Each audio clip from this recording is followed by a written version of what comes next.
যে বিষয়টা বুঝতে পারছেন না জিজ্ঞাসা করে জেনে নেবেন। ফাসআলু আহলা যিকরি ইন কুনতুম লা তা'লামুন।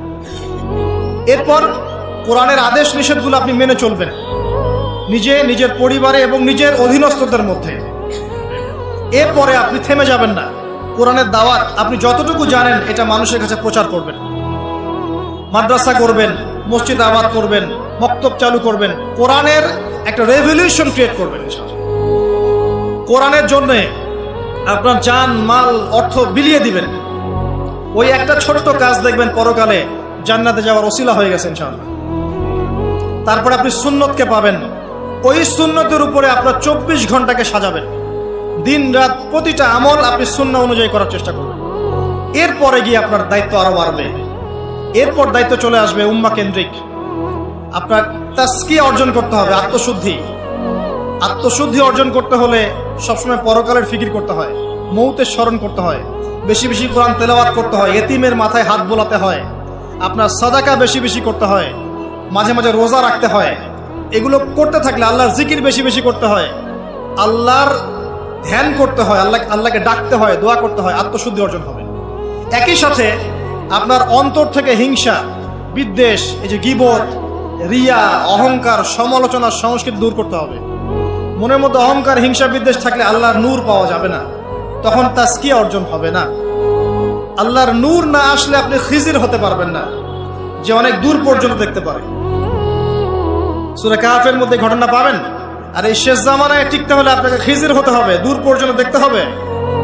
শোনেন, দূর পর্যন্ত দেখতে না পারলে বর্তমানকে মনে হবে ভবিষ্যৎ। এখন যে ফিতনাময় পরিবেশে বসে আছে এটা বর্তমান, এটা ভবিষ্যৎ নয়। একটা কথা বলেছিলাম বেশ কয়েক বছর আগে যে আপনার এমন একটা সময় আসতে যাচ্ছে যখন ক্যাশলেস সোসাইটি থাকবে, মানে কাগজের টাকাটাও থাকবে না। অনেক দিন আগের কথা। তখন কিছু মানুষ আমাকে বলেছিল, পরামর্শ দিয়েছিল এবং শুভাকাঙ্ক্ষী আর কি আমার।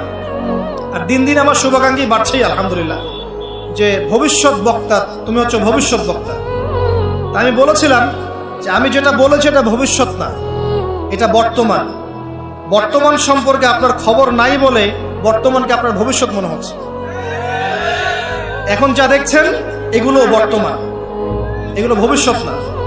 খুব অল্প সময়ের মধ্যে এই পরিস্থিতিগুলো দেখবেন পরিবর্তন হয়ে গেছে। আসেন, যখন ব্যক্তিকেন্দ্রিক কাজ শেষ হয়ে যাবে তখন আপনাকে উম্মাহ কেন্দ্রিক চিন্তা করতে হবে। তাজকিয়া অর্জন করে উলামায়ে কেরামের মাঝে ঐক্যের চেষ্টা করতে হবে। ঐক্যটা হবে মন থেকে সবাইকে ভাই মনে করলে পরে ঐক্য হবে। যদি মন থেকে সবাইকে নিজের ভাই মনে করতে না পারি, মুসলিম ভাই মনে করতে না পারি, ঐক্য হবে না।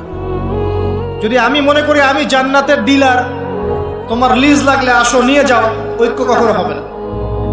অনলাইনে যাবেন দেখবেন সারা দিন কাদা ছড়াছড়ি। আর এমন এমন বিষয়গুলোকে নিয়ে আমরা কাদা ছড়াছড়ি করছি যেগুলো নিয়ে কথা না বললেও পরকালে কিছু যায় আসবে না ইনশাআল্লাহ। এমন এমন ইস্যু নিয়ে আমরা কাদা ছড়াছড়ি করি যেগুলো নিয়ে কথা না বললেও আমার জান্নাত জাহান্নামের ফয়সালা হবে না ইনশাআল্লাহ। এগুলো ওই বিষয় নয়, মৌলিক বিষয় নয়। আর আমরা যখন এগুলো নিয়ে ব্যস্ত থাকি, ইসলামের শত্রুরা দেখবেন ইসলামকে দমন করার আরো 10 ধাপ এগিয়ে যায়।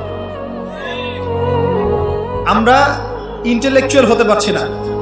ঐক্যের চেষ্টা করতে হবে, যার জায়গা থেকে করতে হবে এবং মিসাল, দৃষ্টান্ত নিজেকে স্থাপন করতে হবে। যে নিজে যখন সবার সাথে মিশবো তখন দেখবেন মানুষ রিসিভ করে নিবে যে হ্যাঁ, উনি সবখানেই আসছে, উনি সাম্প্রদায়িক চিন্তা করছে।